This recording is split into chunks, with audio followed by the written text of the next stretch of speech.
Kontrak pembelian pesawat tempur Su-35 antara Indonesia dan Rusia kembali menjadi perbincangan publik. Pertanyaannya sederhana namun krusial.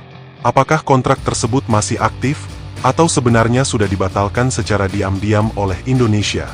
Kontrak Su-35 sendiri ditandatangani pada tahun 2018, dengan rencana pembelian sebanyak 11 unit untuk memperkuat armada TNI Angkatan Udara, di mana nilai kontraknya diperkirakan mencapai lebih dari 1 miliar dolar AS, dan sempat menjadi simbol eratnya kerjasama pertahanan Indonesia dan Rusia. Namun hingga bertahun-tahun setelah penandatanganan, tidak ada satupun Su-35 yang dikirim ke Indonesia, di mana hal ini memunculkan spekulasi bahwa kontrak tersebut telah gugur atau dibatalkan secara sepihak.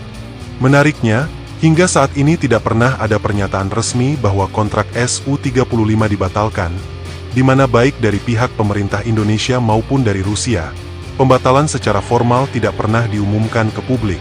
Pihak Rusia bahkan beberapa kali menegaskan bahwa kontrak Su-35 dengan Indonesia masih berlaku secara hukum, hanya saja berada dalam status tertunda atau dibekukan sementara.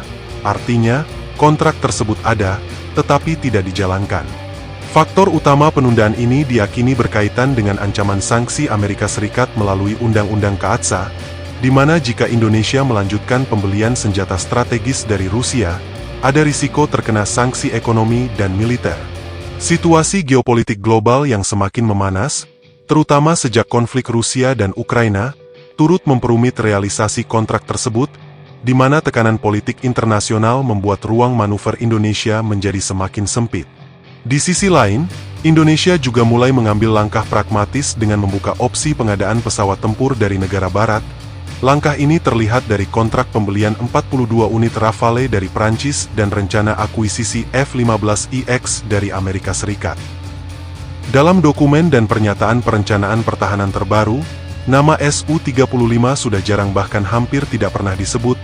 Ini menandakan bahwa secara praktis, Su-35 bukan lagi prioritas utama modernisasi TNI Angkatan Udara. Meski begitu, penting dicatat bahwa menghilangnya Su-35 dari prioritas tidak otomatis berarti kontraknya batal, di mana secara administratif, kontrak itu masih hidup, meskipun tanpa kepastian realisasi. Kondisi ini membuat Su-35 berada di posisi unik. Tidak dibeli, tidak dikirim, tetapi juga tidak dibatalkan, sebuah kontrak yang menggantung di tengah dinamika politik dan strategi pertahanan. Bagi Indonesia, situasi ini mungkin disengaja untuk menjaga keseimbangan diplomatik. Tidak membatalkan kontrak berarti menjaga hubungan baik dengan Rusia, sementara tidak melanjutkannya menghindari risiko sanksi Barat.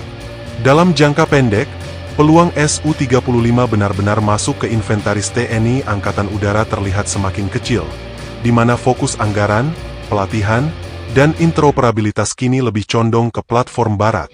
Kesimpulannya, kontrak Su-35 Indonesia secara hukum masih aktif, namun secara operasional dan politik berada dalam kondisi mati suri, di mana nasib akhirnya akan sangat bergantung pada arah geopolitik dan kebijakan pertahanan Indonesia di masa depan.